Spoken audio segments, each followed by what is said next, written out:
Ordinal utility analysis part 4।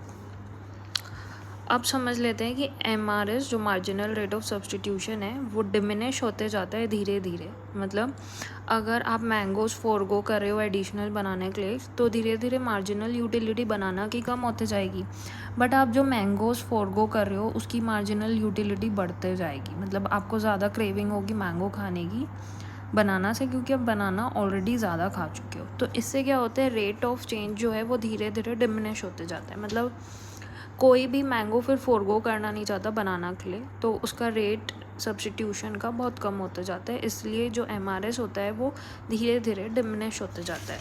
जो diminishing behaviour है MRS का due to increase in marginal utility of mangoes and decrease in marginal utility of banana, उसी को बोलते हैं law of diminishing marginal rate of substitution. And ये बहुत important question है, law of diminishing marginal rate of substitution. इसको अच्छे से याद करके जाना है। इसमें ये पूरा लिखा है, with the increase in the number of banana the consumer will feel the inclination to sacrifice small and smaller amount of mango. This tendency for the MRS to fall with increase in quantity of bananas is known as law of diminishing marginal rate of substitution. Okay, अब ये वाला example जो है वो समझ लेते हैं MRS कैसे निकलता है। अब ये कॉम्बिनेशन है, मतलब बंडल ए है, इसमें एक क्वांटिटी ऑफ बनाना है, 15 मैंगोज़ है, तो रेट ऑफ चेंज अभी कुछ नहीं है।